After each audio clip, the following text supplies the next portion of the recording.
তানজিদ, একটা tough day গিয়েছিল আপনার জন্য, পার্সোনালি হয়তো অনেক বেশি টাফ ছিল। সেখান থেকে মেন্টালি আবার এইটা নিজেরে মানে রিচার্জ করে তারপর আজকে যখন আসছেন, মানে আজকেও একটা টাফ সিচুয়েশন ছিল, প্রথম 4-5টা বল রান হচ্ছিল না। সাইফের সঙ্গে কী ধরনের কথা হচ্ছিল, বা আপনি ওই ম্যাচটার পরে কীভাবে নিজেকে আবার গুছিয়ে এই জায়গাটায় নিয়ে আসলেন, যদি এই জার্নিটা একটু বলতেন আর কি। আসলে উইকেটটা অনেক ড্রাই ছিল, তো আমাদের ভিতরে কমিউনিকেশনটা অনেক ভালো ছিল যে আমরা প্রথম 2-3 ওভার কীভাবে খেলবো। তো ওটা খুব ভালোভাবে কামব্যাক করছি। দেন ব্যাক টু ব্যাক ওভারে আমরা বাউন্ডারি আসছে, তো এটার জন্য আসলে আমাদের পাওয়ার প্লেটা খুব ভালো হয়ে গেছে, অনেক ইজি হয়েছে জিনিসটা। কালকের মানে লাস্ট ম্যাচের জিনিসটা কি কোনোভাবে মাথায় ছিল, যে আপনার যেই একটা মানে স্টার্টটা ছিল সেটা নিশ্চয়ই মাথায় ছিল না, মাথা থেকে ঝেড়ে ফেলছিলেন?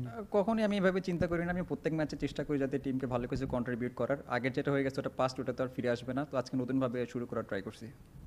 তানজিদ একদম খাদের কিনারে চলে গিয়েছিল দল, আবার একটু আশা বাঁচিয়ে রাখছেন আর কি।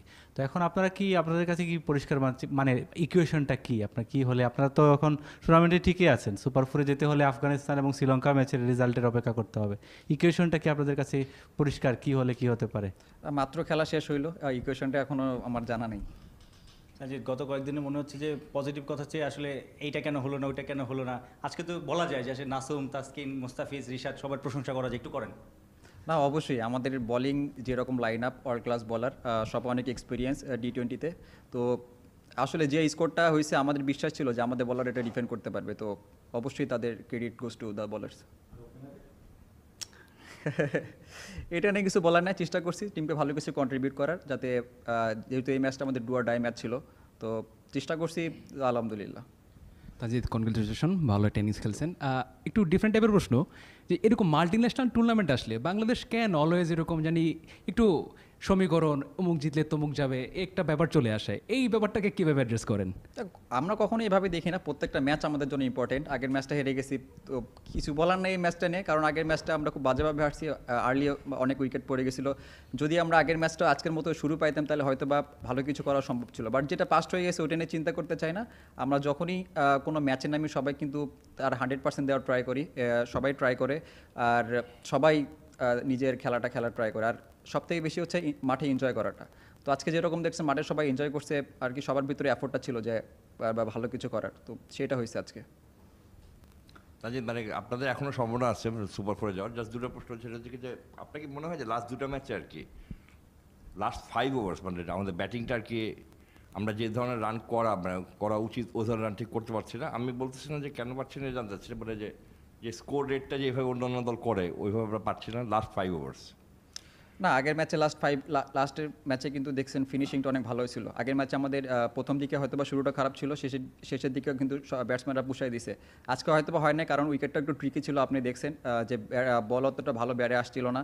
তো আমার মনে হয় সবাই চেষ্টা করছে ভালো কিছু করার শেষের ওভারগুলোতে। তার যে এরকম ট্রিকি উইকেটে আপনার ব্যাটিং মানে ফিলোসফিটা কী থাকে, যে উইকেটটাকে মনে হয় যে একটু ট্রিকি আর কি, ওই উইকেটটাতে আপনি মানে কি কি মানসিকভাবে কীভাবে অ্যাডাপ্ট করেন ওই ধরনের উইকেট? আমি সবসময় অলওয়েজ পজিটিভ থাকার ট্রাই করি, কারণ প্রথম পাওয়ার প্লেতে T20-তে একটু রিস্ক নিতে হবে আপনার। তো আমি যেটুক পারি, আমার জন্য যেটুক থাকে আমি সেটুক বাউন্ডারির জন্য যাই।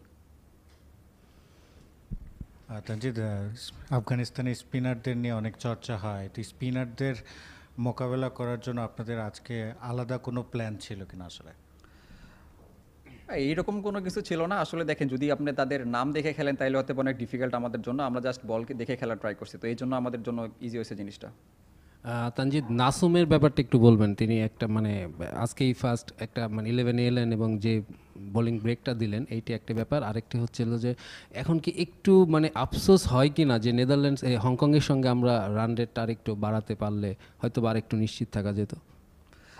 দেখেন, নাসুম ভাই এর আগেও যখন নেদারল্যান্ড সিরিজ ছিল উনি কিন্তু এশিয়ায় ম্যান অফ দ্য ম্যাচ হয়েছে। তো এটা অনেক একটা দারুণ একটা মানে পজিটিভ জিনিস বলবো, যে উনি যখনই 11-এ আসেন তখনই নিজের বেস্টটা দিয়ে বল করা ট্রাই করে। আজকে প্রথম ওভার যেভাবে করছে, প্রথম 1-2 ওভারে কিন্তু মানে খেলাটা অনেক দিকে আমাদের দিকে আসছে। তো আজকে তার স্পেলটার জন্যই আজকে হয়তো বা এরকম ব্যবধানে আমরা জিতছি। হয়তো বা আরেকটু ভালো ব্যবধানে জিততে পারতাম, শেষে যদি 2-1 বাউন্ডারি না আসতো, সেটা আমাদের জন্য অনেক ভালো হইতো। আর আরেকটা কি কোশ্চেন ভাইয়া? আসলে এটা জিনিস না আফসোস করতে চাই না, কারণ যেটা পাস্ট ওটা হয়ে গেছে। এখন আমাদের সামনে যে ইকুয়েশনটা থাকবে সেটার দিকে তাকায় থাকবো আমরা। তানজিদ, মানে 4টা স্পেশালিস্ট বোলার নিয়ে খেলেছেন আপনারা, ফিফথ বোলিং অপশনটা কি মিস করেছেন কিনা? কোনো একটা পর্যায়ে একটু শঙ্কা জেগেছিল, দুজন যে অনিয়মিত বোলার তারা 50-এর উপরে রান দিয়েছেন তাদের 4টা ওভারে। ফিফথ বোলিং অপশনটা ব্যাপারটা নিয়ে একটু বলবেন? এই বিষয়ে আমার থেকে হয়তো বা ক্যাপ্টেন এবং ম্যানেজমেন্ট ভালো বলতে পারবে, ভালো বলতে পারতো, বাট আমার কাছে যেটা মনে হয় যে তারাও কিন্তু অনেক ভালো বল করছে এর আগের ম্যাচগুলোতে কিন্তু আমাদের ভালো একটা ব্রেক থ্রু বলেন, মানে রান কিভাবে কমে শেষ করা যায় সেটা কিন্তু করছে, তো তাদের উপর বিশ্বাস ছিল ভালো করার। আজকে হয়তো বা একটা খারাপ দিন গেছে, বাট সামনে অবশ্যই ভালো করবে ইনশাল্লাহ।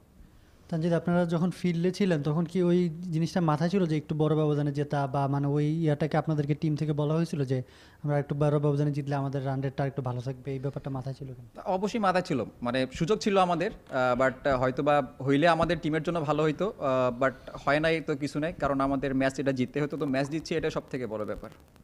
তানজিদ, নাসিমের ব্যাপারে একটা প্রশ্ন ছিল যে প্লেয়ারটা কি যখন সবসময় রেগুলার খেলছেন না, বাট প্রিপারেশন নেট এইসব ক্ষেত্রে তাকে মানে তার ইয়েটা কীরকম থাকে, মানে তার অ্যাপিয়ারেন্সটা, আই মিন সে কতটা উদ্বুদ্ধ থাকে আর কি, যে সবসময় খেলতে, যেমন আপনি সবসময় খেলছেন, you have a different body language, কিন্তু তার বডি ল্যাঙ্গুয়েজটা কিন্তু সবসময় দেখা যায় যে খুব চাঙ্গা থাকে, মানে do you think that's a very good মানে থিং টু ডু?